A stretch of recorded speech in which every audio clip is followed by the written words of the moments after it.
Hello and welcome to the Let's Talk Skills podcast, where we discuss all things related to skills development and the discipline of TVET from the youth to the youth. My name is Anastasia Bernard and I will be your moderator. We have made it to episode 2, but before we dive into today's activities, let's recap. In our last episode, we met our young skills professionals, Danny Mears, Christina Patrick, and Peeble Sampson, who told us quite a bit about themselves and their journey to WorldSkills Kazan 2019. We also discussed What's Your Skill, which was in keeping with the theme for World Youth Skills Day 2021. Now back to the present.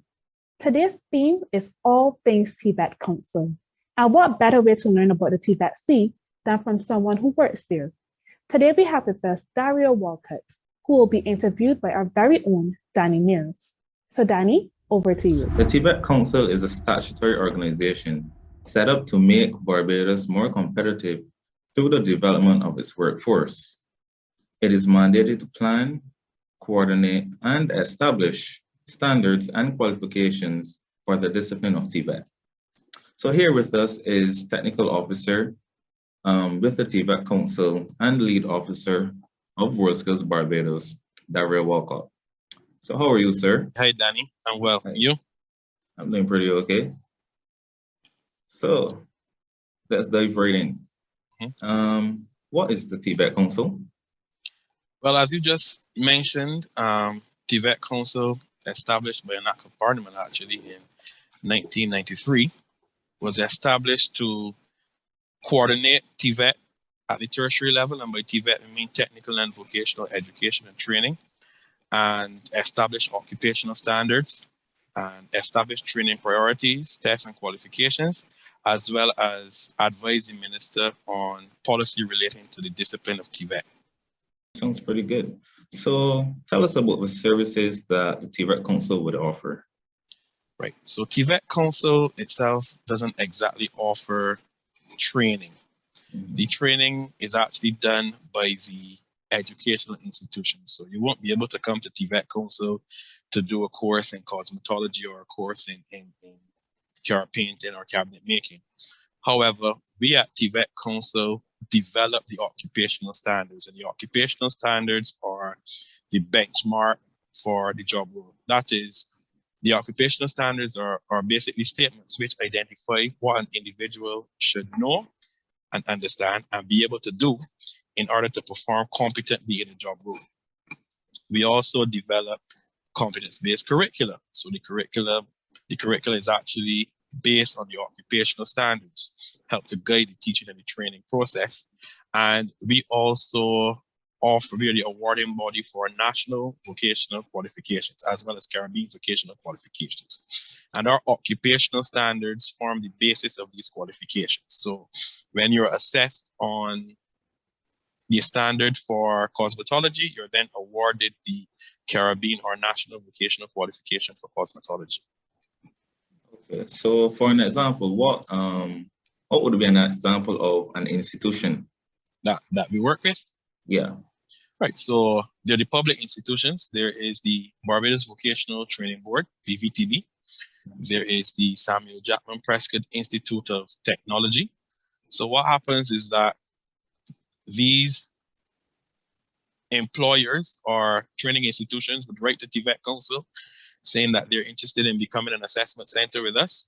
So you have to first gain center approval, and we send in our auditors to do the center approval process. And then for each specific qualification, you need to have approval for that as well. So then they need to submit an application for specific qualification approval as well. So if you want to offer accounting, you need to submit an application for accounting.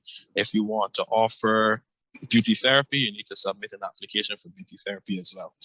And for persons or for institutions to gain qualification approval in these areas, you need to have the facilities, obviously, because we wouldn't expect that you want to offer beauty therapy, but you only have a mobile workshop. And by mobile workshop, I mean for automotive technology or what's not. You need to have all the resources necessary to deliver the training and to facilitate these assessments as well.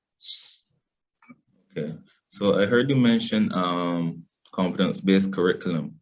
So will that tie into TVET as a discipline? Right. So TVET embraces what we call the competence-based education and training methodology, the CBET methodology. That is, it's not just theory or it's not just practical. It goes hand in hand. It's about competence. It's about an individual being able to do and understanding what is required to complete a job role. So that's how TVET embraces the CBET methodology, as we call it. Okay. So why would you say TVET is important to Barbados, and how can we benefit from this? Right. We as young people. Right. So TVET is important because TVET, the discipline, is actually preparing individuals for the world of work. Technical and vocational education and training. It is education and training geared towards work readiness. And as I said before, it's not only about you having the knowledge, but it's also about you having the skills that are required to perform a job role. So I may be able to read a couple books and tell you everything about restaurant service, Danny. But when it comes to interacting with the customers, when it comes to delivering a geared-on service or carving a fruit, I may not have the requisite skills to do those things. So it's about competence as well. And if you want to have a competitive workforce, then your workforce needs to be competent. You don't just want people out in the world of work who just know. You want people who are able to also competently carry out tasks. So extremely important. So basically you're marrying the two. You must be able to, one, have the knowledge, but also able to apply what you have learned. Yes, so to dispel the notion that TVET is only skills or it's only good with your hands or what's not, you need to have the underpinning knowledge, as we call it, as well. Because how can you operate in a scenario where something changes from what you had in training? I can tell you how to deal with a customer, but what if a customer comes in confused? What if a customer comes in angry? Do you know how to deal with both customers? So you need to also have that underpinning knowledge. So it's not only about good with hands, it's also you need to have that knowledge so that you know what to do and when to do it. Wonderful. So given that knowledge of marrying the two, what is the partnership like between the TVET Council and these institutions, these educational institutions that would train young people for the world of work? Right. So the three institutions that I mentioned earlier are actually the public institutions. And those public institutions are actually represented on our council. And what we call our council is like our board. So we have representatives from the unions, there's the Barbados Workers Union and the National Union of Public Workers. And there is also employer organizations like the Barbados Employer Confederation, there's the Barbados Hotel and Tourism Association, BHTA. And then we have the public institutions, so BVTB, Barbados Community College, and SJPI. They're all on our board. So that's where the partnership starts. These institutions also offer the qualifications that TVET Council awards. So BVTB, BCC, SJPI are all assessment centers with TVET Council. Right, so that's where this partnership begins. So they would register candidates for whatever qualification that they're offering through TVET Council. TVET Council supports the organizations with the quality assurance process. So we would train assessors, internal verifiers, external verifiers, and we would also train coordinators at the institutions to facilitate the assessment process. These verifiers and assessors ensure that candidates are competent in the qualifications that they're registered for. So they're the ones that maintain the quality assurance aspect for TVET Council as we offer the national and Caribbean vocational qualifications. Similar to what happens with CXC and schools. So, you know, at school, when you sit your CSET examinations or your CAPE examination, the awarding body is actually the Caribbean Examination Council, although you do it at your school. So you go to SJPI, BVTB, you deliver you assess the training, you do the assessments, and then you're assessed, and TVET Council is the awarding body. Sounds pretty good. So just stepping away a bit from the educational institution and bring in WorldSkills. How would you say TVET now, I guess, goes hand in hand with WorldSkills? Well, WorldSkills as well is all about standards. Each skill competition is based on an occupational standard. They're the WorldSkills occupational standards, as they're called right now. There's assessment at the competition, just as we do with trained experts, as they call them, what we call our assessors. And for me, WorldSkills provides a benchmark for member organizations like TVET Council to test where your TVET system is at. So it provides that opportunity for your people to compete against those around the rest of the world to see where your system is at. Are you at technical level? Are you at supervisory level? In our system, we go level 1 up to level 3 with level 5, with level 1 being entry level. And we've recognized over the years that WorldSkills is somewhere between a level 3 and a level 4 occupational standards. So we take that information and we take that knowledge and then we implement it here, so that we need to recognize that we need to raise our national TVET system. So long story short, WorldSkills is basically a very good benchmark for member organizations. Okay, so I guess you can say it's a tool we can use to our advantage to basically get our young people and get our workforce to build the competency in Barbados. Yeah, definitely. As I said, so as a member organization, you have access to all the resources. And as I said, each competition is based on occupational standards. Mm-hmm. The occupational standards that WorldSkills has, they are developed, they're reviewed every 2 years. We don't have the resources here in Barbados to review occupational standards every 2 years. So they're reviewed every 2 years. It's an international organization. So they are reviewed with international experts, and they're also validated by high-performing organizations in each industry around the world. Okay. So definitely a tool that we can use it. We like to call it the WorldSkills community. Once you have access to the WorldSkills community, they also provide training opportunities for experts. They also provide training opportunities for candidates and competitors. So definitely. Okay, so can you give me a bit more, because this all sounds so wonderful. Can you give me a bit more about basically the background of why Barbados think that it was important to implement WorldSkills Barbados? Like, why WorldSkills? Why WorldSkills? It's a good question. Sometimes when you are operating alone, you think you're doing very well, right? Because you think things are going fine and what's not. But again, TVET Council's mandate is to ensure that Barbados has a competitive workforce.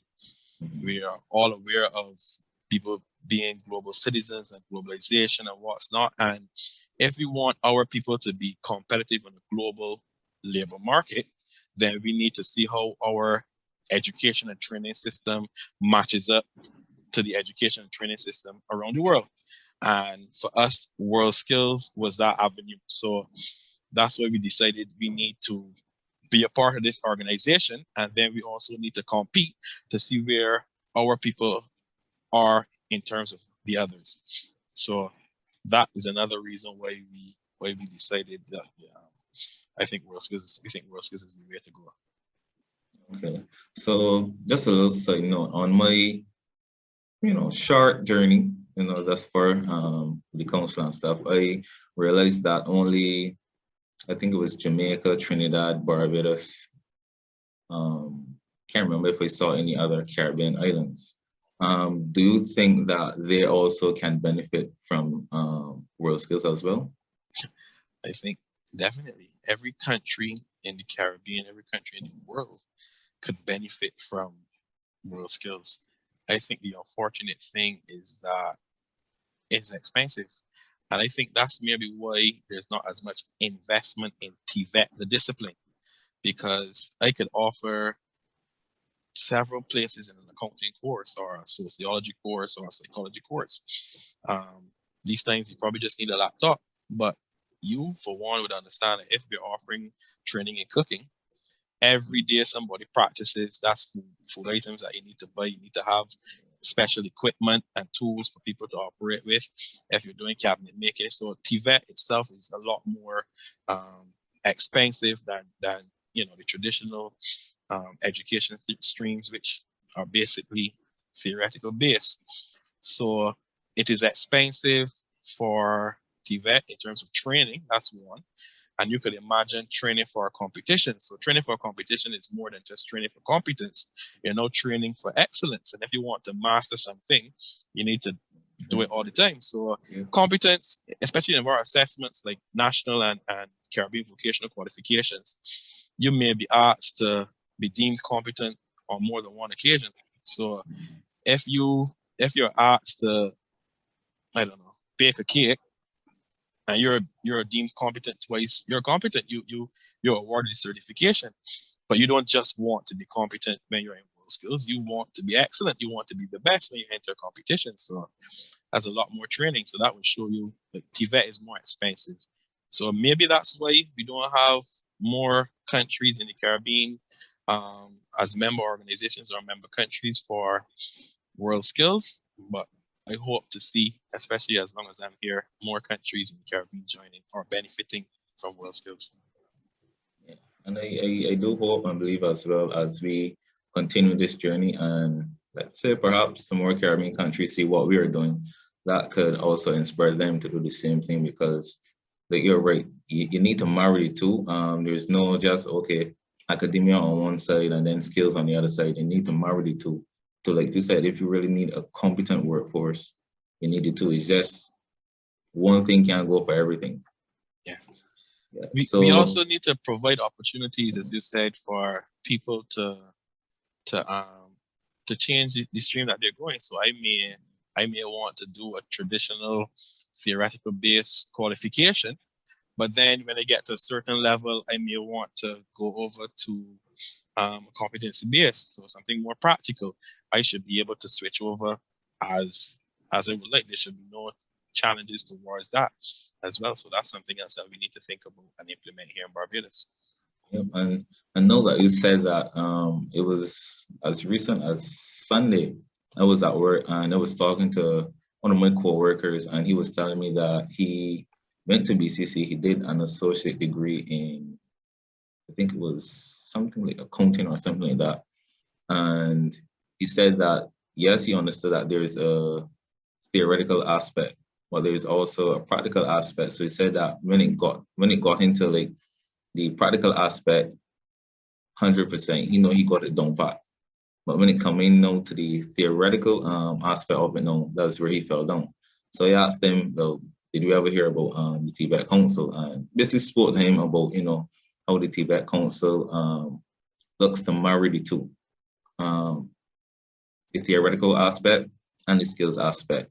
And he said he didn't, he wasn't aware. So then I made him aware and told him that he should think about it. And that's something that, we're looking to really push in Barbados because young people fall down without knowing that, yes, you can still marry the two and there is an opportunity to marry the two. But I guess as they come along, they just think, okay, they really need to get the academia done pat. And if you can't get the academia done, I don't know if you could do the practical component and then vice versa. So conversations like these where you're able to say to young people, yes, there's an opportunity where you can actually sit down and just marry the two. So I'll give you a quick example, and it's a personal experience. So I actually did accounting at UWI. And when I first came to TVET Council, I actually started as an assistant accountant. So I was fine. When you were asked, are you able to do ACPAC and QuickBooks and those accounting programs and so on? I was like, yeah, I could do those. Fine, no problem. And different payroll packages and so on. It was good. But then the challenge comes when you get into the world of work now and you actually dealing with real people and real people money. You would know you don't want people to be playing with your money. So that's where the challenge came.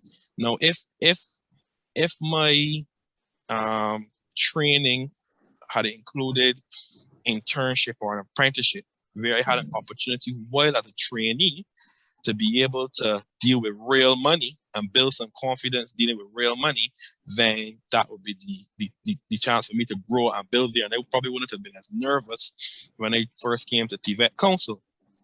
And that's all we're saying. That you need to be able to say, like, this is the theoretical aspect. So obviously you need to have that underpinning knowledge. You can't just dive in to a job without having the underpinning knowledge. People tend to think that you just need your hands, but you need to have that underpinning knowledge, and then you were able to get experience. If you're looking in newspaper now, all job applications, all opportunities coming out, 3 years experience. What do you think they're saying that you need experience? And that if we can just build a practical component into our training programs, where candidates, students, you name it, are able to go out into the world of work and work while training, get the qualification at the end, then you already have some experience in the world of work that you can put on your CV. And I think that's one of the things that stumps a lot of young people. Like, yes, they would have the qualification, but they don't have the experience. And like you said, if you can implement some sort of internship where you can actually gain this experience while doing your studies, it makes you a better candidate for the job. You won't fall short. You have some knowledge and some experience in that field. And like you said, builds confidence. Because I can only imagine as an accountant dealing with people money. Definitely. Yeah. And so what I can tell you is, this could be a sneak peek into the future of TVET Council, in that I know that we are working towards higher level qualifications. We know the challenge is that most of the qualifications we have will be entry level or just above level 2, and a level 2 person is one who works with some supervision. They have skills, but they work with some supervision, right? If we are able to have higher level qualifications, or even bachelor level qualifications, that's what we mean level 4, where you get the same technical or theoretical knowledge that degree levels will have, and you also get that practical component. We can go and we can do a degree in accounting, but there's no degree in culinary arts, there's no degree in cosmetology, there's no degree in animation and game art and robotics and you name it. So we are actually working towards developing the occupational standards and working towards creating those higher level qualifications. I think that with that, it would make TVET, as we call it, more attractive. People then start to see it differently, because it's not just lower level. If we're able to offer higher level qualifications, more people would be drawn towards, because then there are more opportunities. You then become more competitive. So as I said, that's you already established that that's TVET Council's mandate, to ensure that Barbados has a competitive workforce. So we need to make sure that these our TVET offerings are at a higher level. That's the bottom line. We need to make sure that our TVET offerings are at a higher level, and that's what I would definitely, that would be my sticking point. I completely agree. And personally, even going through Palmerine, entering, doing culinary arts, and then looking to transition more so into restaurant service, there is no real step above Palmerine regarding the hospitality industry, whether it be culinary or restaurant service. We really need to look elsewhere overseas. And that could be a real opportunity that we can have to keep our talent home and still make the best of it at home. Whereas instead of our people having to go to, let's say, America or Canada and stuff to further their education, they can do it home. And I guess that in turn will build a stronger, more competent workforce. Definitely. And I'll give you an example of what happens, Danny. So those who want to further their education, so because there's no bachelor's in fashion technology, those who want to further their education, some people just want to have a degree. They do an associate degree in fashion tech, and then they go and do a bachelor's in management or, you know, in education or something like that, because they want to further their studies in Korea, their university, Korea Tech University. Mm-hmm. The engineers are trained at the same university as the trainers. You need to get the same technical level qualifications. Yeah. So we can't expect that you go to the UWI and you're doing a bachelor's and your lecturer is Dr. I don't know, Dr. whoever, and you go to one of our technical colleges here or technical institutions, and your trainer does not have a higher level qualification in the area that you are pursuing. So the highest you can go here in Barbados, maybe in some areas, is associate degree. I know that Christina did a bachelor in fine arts and graphic design, and there are no bachelors in creative arts and so on. But what about cosmetology? How many of our trainers are able to pursue a level 4 in cosmetology or a bachelor's degree in cosmetology? So that's the kind of thing that we're really looking at here. Completely understand, and it is the reality of many young people.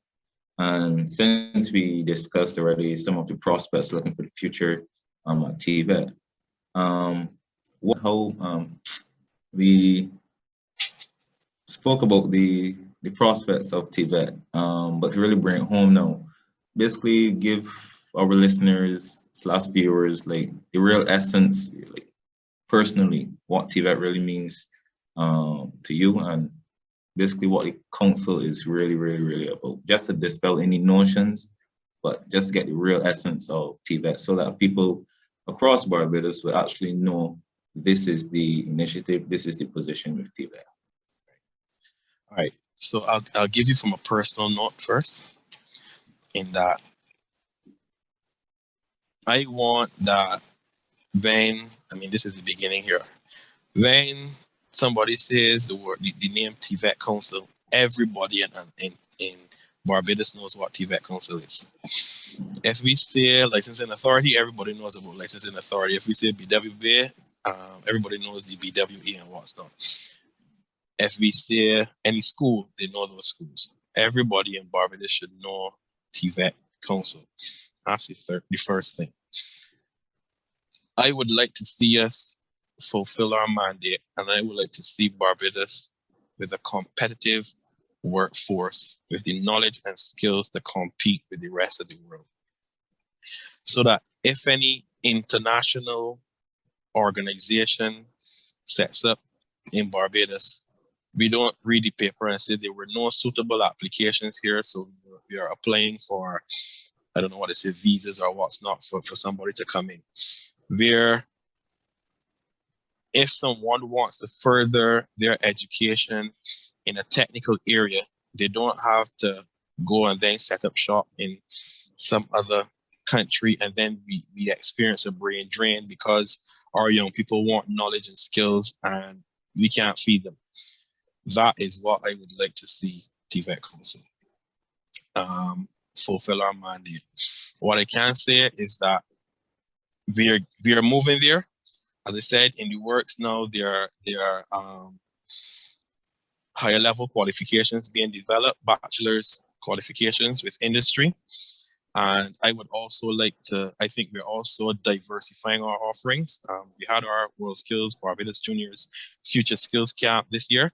And we recognize that young people want to do the 3D digital game art. They want to do the robotics and the drones and everything, building information modeling and digital construction, they call it.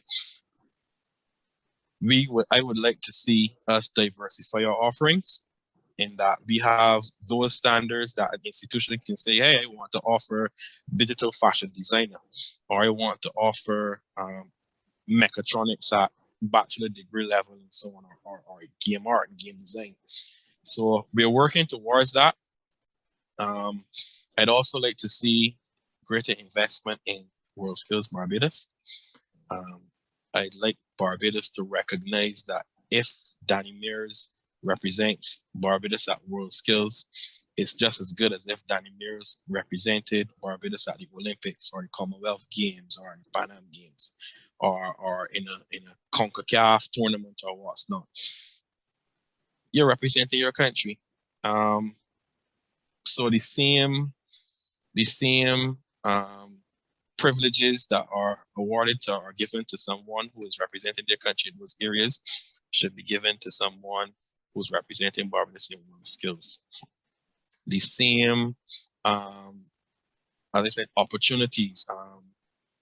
You have to go to training, national training. You've experienced it, Danny. If you have training for a competition, but you have to go to work, you should be awarded national duty as well. You have national duty. I have to go to training. These are the times of training, or I have to travel to represent the country. The same thing should be awarded as well.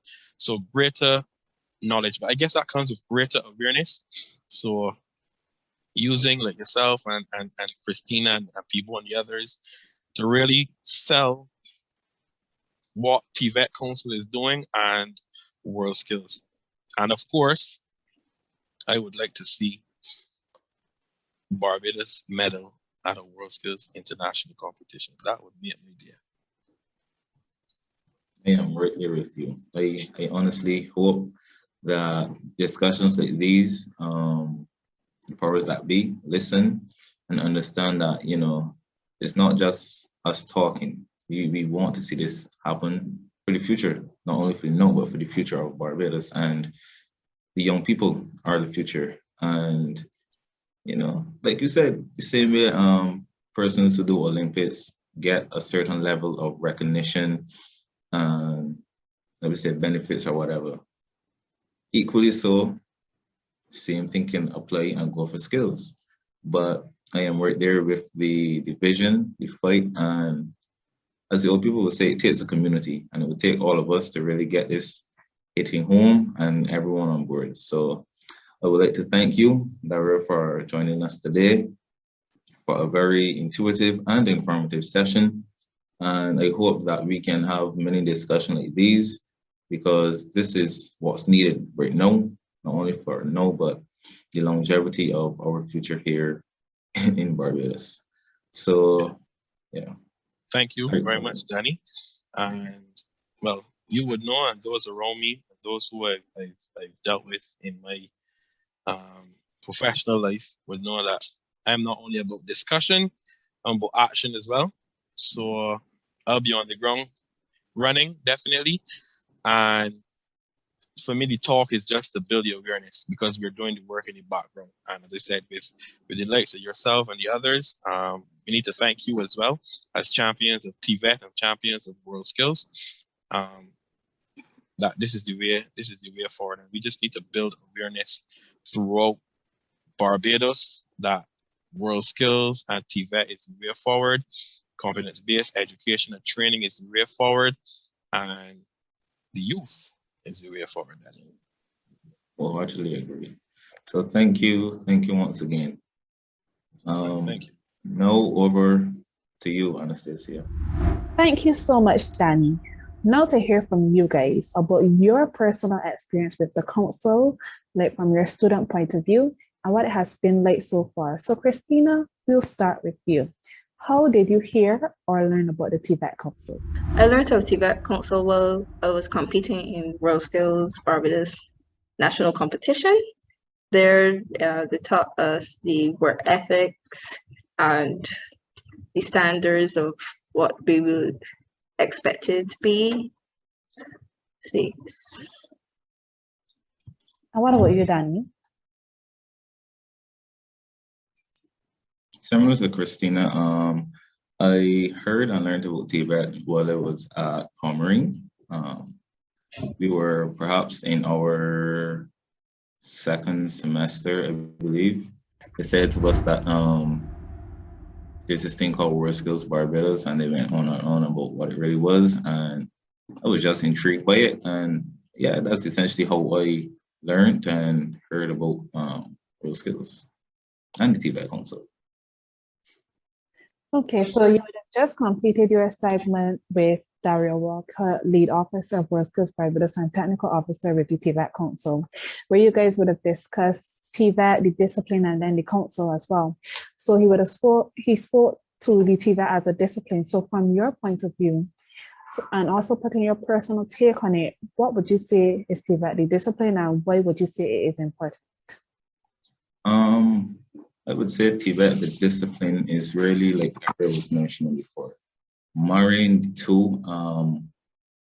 skills and academia, creating training, building awareness for a competence-based workforce here in Barbados. And I think that it is very, very important because as young people coming up, even like myself, I thought that, academia and knowing this and just doing that, reading books and stuff was the way forward. But little did I know, skills was also a part of it. And many of us coming up, we looked down on skills like plumbing and masonry and all sort of stuff. I think that that is like secondary or second class to someone who's in a law firm or a doctor or something like that. But the reality is, each of us in society, we need everyone. A hospital cannot be built without an architect, without a mason, without a plumber. Equally so, we as people, we cannot survive without the doctors, nurses, etc. So for me, I think it's really important because we're able to marry the skills and the academia and really build awareness surrounding that. It's not only about academia. It's sometimes not only about skills. We need to marry the two to build a competent workforce here in Barbados, and to let people know that even if you really want to focus on masonry, there's opportunity here for you. If you really want to focus on plumbing, same thing here. The same thing is there for you. Even at WorldSkills, we saw many skills like plumbing, masonry, even stuff with flowers and stuff. And it shows me that it's just not the glow about being a lawyer, being a doctor, but it's also the other things that we don't think are up to that standard that are really worth it. So for me, I just think that we need to really focus on marrying the two because that is very essential for the way forward for Barbados, not only now but also the future. Okay. Actually, mine was different from how Danny was thinking. When I was younger, I knew there had to be a balance because the doctors can't work if they don't have the tables. And who's going to make the tables? And at the same time, you can't make the tables if you can't read what you're doing. So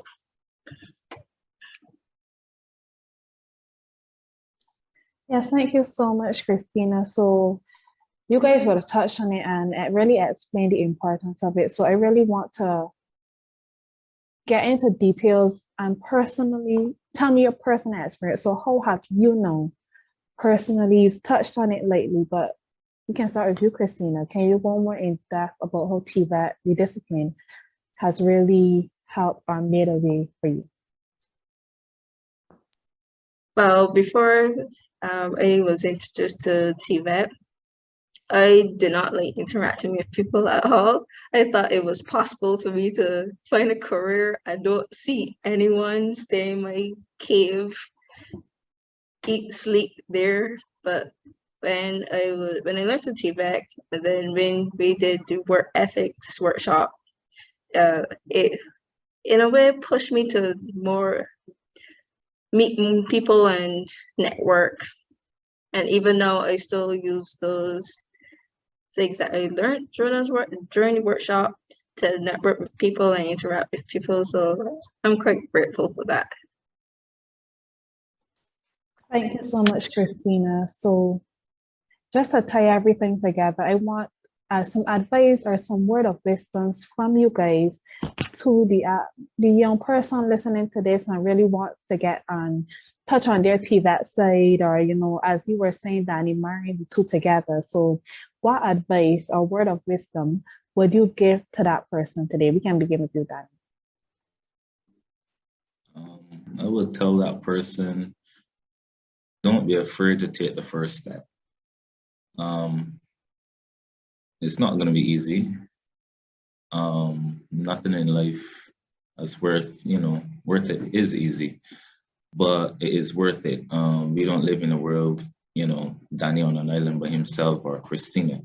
We live in a world where we walk on the street, we pass people, we meet people, and that's just how life works. I think that if you decide this is what you want to do in your life, go for it. And we are here seeking to create an opportunity not only for that person, but for that person's grandchildren, where that person can now say, okay, I am 5, I want to be a fisherman. There is opportunity and there is prospect, there is a level of pride in being a fisherman and not where, hee ha ha, he's a fisherman. So I think that, the journey starts with the first step, and don't be afraid to take that first step. There are young people, there are other people such as yourself seeking to do the same thing, and you may be that beacon of hope or that encouragement that they will need to also do it for them. So my word of advice would be, don't be afraid to take the first step.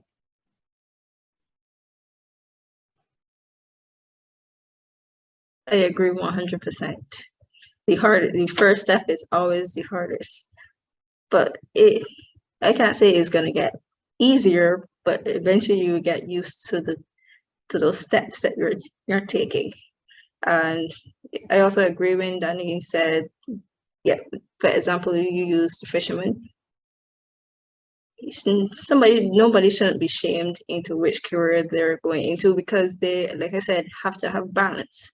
Everybody can't be the comforter, everybody can't be a doctor, everybody can't be a lawyer. They have to have balance. If there's not a fisherman, are you going to be willing to go fish before your own fish? Okay, thank you so much, Christina and Danny. I totally agree with you. And I do believe that we're taking those small steps into the right direction. You would have touched on most of that with your conversation with Dario. So, you all would agree with me when I say that we're really taking those steps into the right direction, and we'll get there. The first thing is highlighting its importance, which we seek to do with this podcast. And I believe that we'll get there one step at a time. And on that note, I want to thank you all for sharing about the TVET Council today, and thank you, the audience, for listening. This has been episode 2 in this exciting 6-part series. So join us right here next time for another episode of Let's Talk Skills. I've been your moderator, Anastasia Bernard. Bye.